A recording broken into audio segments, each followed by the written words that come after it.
the interpretation of the law by our courts. As I said, the courts must understand that they are the last line of defense for the Kenyans, and be firm in their decisions. Make sure that the law is followed.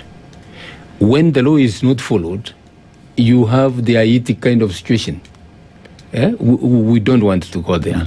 We don't want to go there. And what my appeal is that they let our judges and magistrates stand up courageously and say no to the violation of the Constitution, to the violation of the law. Coming to education, all these things are revolving around the governance of the country. The fires we are seeing in schools, the unrest we are seeing in schools, has serious effects, ripple effects. Children are not being educated as they should. They are missing classes. They are missing the instructions in class because the schools are being closed. What has brought all this? You can't blame one institution, in my view. Of course, there are others which take much more blame than some. The unrest in school as literally all of us involved. It starts with parenting. And I have argued this in other fora, that as a parent, if you don't train your child, the basic things in life when that child is young, is going to be riotous. Even the Bible says, train a child in the way he should go, and that child will follow. When a child is not trained to respect authority, authority starts with the mother, what the mother is saying, and goes on. So that is inculcated in the life of the child. Yes. That child is going to be to create problems later. Now, the parents have a role to play. The teachers have a role to play. Society as a whole has a role to play. But the greatest responsibility comes when it comes to schools. The greatest responsibility is now cast on the Ministry of Education.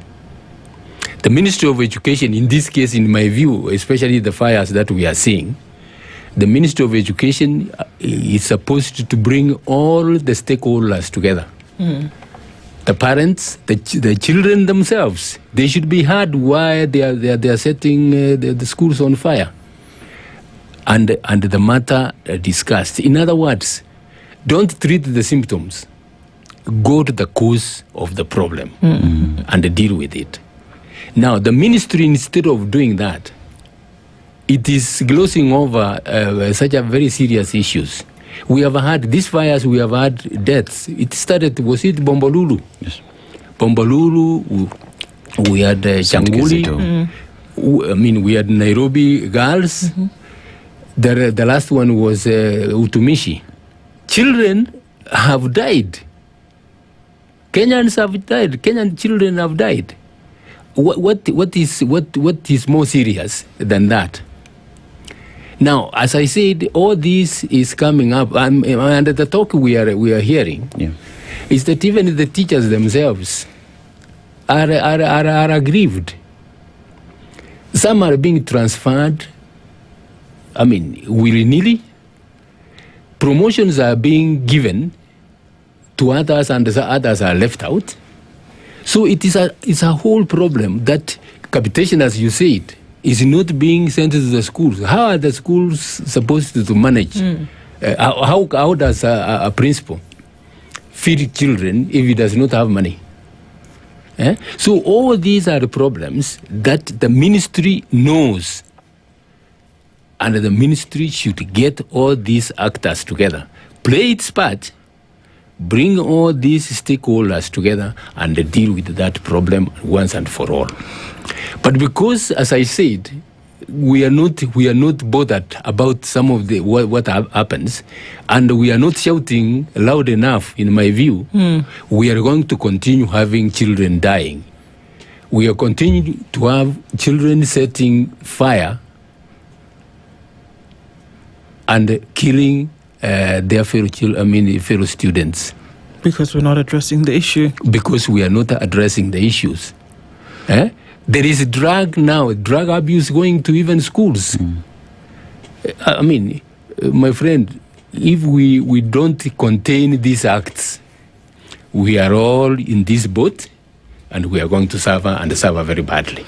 A last question for you, CJ, that what do you think would be difficult or easy in a presidency